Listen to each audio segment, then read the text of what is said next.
केंद्रीय मंत्री और एलजेपी रामविलास के प्रमुख चिराग पासवान की ओर से कई मुद्दों पर उनके स्टैंड को देखकर ऐसा लग रहा है कि उन्होंने मोदी सरकार की टेंशन बढ़ा दी है। एनडीए में तो वो हैं, लेकिन कई मुद्दों पर सरकार से उनका स्टैंड अलग है। वो केंद्र सरकार के स्टैंड से असहमति जता रहे हैं, अलग रुख अपनाए हुए हैं, विरोधियों के सुर में सुर मिला रहे हैं। वक्फ बोर्ड संशोधन विधेयक पर चिराग पासवान का सरकार से उलट रुख रहा। वहीं जातीय जनगणना पर विपक्ष की मांग का समर्थन कर रहे हैं। उन्होंने कहा कि जातीय गणना होनी चाहिए। राहुल गांधी और अखिलेश यादव ने जातीय गणना की मांग उठाई थी। इसके अलावा चिराग ने लेटरल एंट्री के केंद्र सरकार के फैसले का भी विरोध किया। आरक्षण पर भी उनका सहयोगी दलों से अलग स्टैंड दिखा। ऐसे में सवाल है कि चिराग पासवान ऐसा क्यों कर रहे हैं? चिराग के मन में क्या चल रहा है, ये पहेली बन गई है। सवाल उठ रहा है कि क्या वोटों का समीकरण चिराग को एनडीए से अलग लाइन लेने पर मजबूर कर रहा है? चिराग के कोर वोटर पासवान हैं। बिहार में पासवान वोटर्स करीब 5% हैं। ऐसे में सवाल ये भी है कि क्या चिराग को लग रहा है कि बिना किसी दूसरे वर्ग के समर्थन के राजनीति में बड़ा कुछ कर पाना संभव नहीं है? अलग रुख अपनाने के पीछे कुछ और कारण तो नहीं?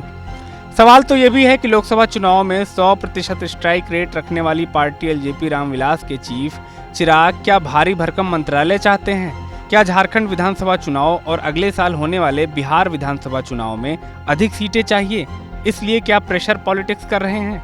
रांची में पार्टी की राष्ट्रीय कार्यकारिणी की बैठक में चिराग ने कहा कि 28 सीटों पर लड़ेंगे। उधर बीजेपी की चिराग पर पैनी नजर है। बीजेपी ने चिराग को कंट्रोल में रखने की कोशिशें शुरू कर दी हैं। चिराग के चाचा पशुपति पारस 26 अगस्त को अमित शाह से मिले। इससे पहले बिहार बीजेपी के अध्यक्ष पशुपति पारस से मिल चुके हैं। पारस चिराग के धुर विरोधी हैं। भले बीजेपी खुलकर ना बोले, लेकिन चिराग को सीधा संदेश देने की कोशिश कर रही है। एलजेपी रामविलास के प्रवक्ता प्रोफेसर विनीत सिंह ने कहा है कि चिराग पासवान का कुछ मामलों पर रुख स्पष्ट है। एनडीए लोकतांत्रिक गठबंधन है, हम लोग उसके महत्वपूर्ण घटक दल हैं। हमें अधिकार है कि हम अपनी चिंताओं को एनडीए के मंच पर साझा करें। हमारी पार्टी और हमारे नेता केंद्रीय मंत्री चिराग पासवान जी का रुख कुछ मामलों में बिल्कुल स्पष्ट है। जन सरोकार का कोई भी मुद्दा हो, विशेष करके उस समाज का जो हाशिए पे है, जो छुआछूत से आज भी ग्रसित है, उनके मुद्दों को हम मुखरता से उठाते रहते हैं। उदाहरण स्वरूप SC ST में क्रीमी लेयर, वक्फ बोर्ड, लेटरल एंट्री या जातीय गणना की बात हो, हमने इसको प्रभावी तरीके से एनडीए के मंच पे उठाया है। और एनडीए एक लोकतांत्रिक गठबंधन है, हम उसके महत्वपूर्ण घटक दल हैं, अतः हमें यह अधिकार मिलता है कि हम अपनी चिंताओं को, अपने कंसर्न को वहां पे साझा करें, उस पर चर्चा भी होती है। और सबसे खुशी की बात है कि प्रधानमंत्री जी स्वयं उन मुद्दों पे संज्ञान लेते हैं और हमने देखा है कि उन मुद्दों पे उचित और त्वरित कार्रवाई भी होती है। उधर आरजेडी प्रवक्ता मृत्युंजय तिवारी ने कहा कि केंद्र में एनडीए की सरकार है और एनडीए में सब कुछ ऑल इज वेल नहीं है। चिराग केंद्र सरकार के मुद्दों से लगातार अपनी अलग राय रख रहे हैं। चिराग के चाचा पशुपति पारस ने अमित शाह से मुलाकात की है। अब बीजेपी चिराग को आंख दिखा रही है। एनडीए की नाव डूबने वाली है। केंद्र में एनडीए की सरकार है, एनडीए में नॉट ऑल इज वेल है। जो एनडीए के सहयोगी हैं, बैसाखी के दम पर सरकार है। श्री चिराग पासवान जी लगातार केंद्र सरकार के बीजेपी के मुद्दे से अलग अपनी राय रख रहे हैं और झारखंड में भी ताल ठोका है, चुनाव लड़ने का ऐलान किया है।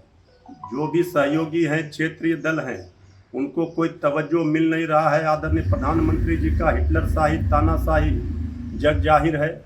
अब तो जो पशुपति पारस जी हैं, वो अमित शाह जी से मिले हैं।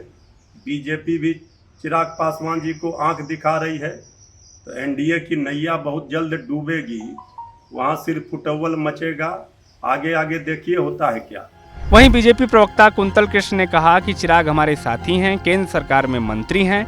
इन सब के बाद भी अगर किसी विशेष मुद्दे पर बीजेपी या केंद्र सरकार से चिराग की असहमति है तो उनकी बात पूरी धैर्य के साथ सुनी जाएगी। एनडीए पूर्ण रूपेण लोकतांत्रिक पद्धति पे चलता है। चिराग पासवान हमारे साथी हैं, केंद्र की सरकार में हमारे सहयोगी हैं, बिहार में इनकी पार्टी हमारे साथ है। परंतु इन सब के बाद भी अगर किसी विशेष मुद्दे पे उनकी भारतीय जनता पार्टी से या सरकार से असहमति है तो उनकी बात पूरे धैर्य से सुनी जाएगी। यही तो खासियत है एनडीए की। भारतीय जनता पार्टी और भारत की सरकार का नेतृत्व पूरी तरीके से लोकतांत्रिक है। यहाँ कांग्रेस और राष्ट्रीय जनता दल और बाकी परिवारवादी पार्टियों की तरह यहाँ पे तानाशाही नहीं है कि राजकुमार ने या तानाशाह ने जो कह दिया वही सही है। यहाँ सब की बात के लिए अपनी जगह है। चिराग पासवान जी किसी मुद्दे पे अगर हमसे इतर राय रखते हैं तो बैठ के इस बात पे चर्चा की जाएगी और जो भी देश हित में, समाज हित में होगा वही राय सबके लिए मान्य होगी। कुल मिलाकर चिराग के रुख से ये तो समझ आ रहा है कि वो कई मुद्दों पर एनडीए के रुख से असहज हैं। वहीं बीजेपी भी इस बात को समझकर पशुपति पारस से संपर्क में बनी हुई है। दोनों तरफ से प्रेशर पॉलिटिक्स जारी है।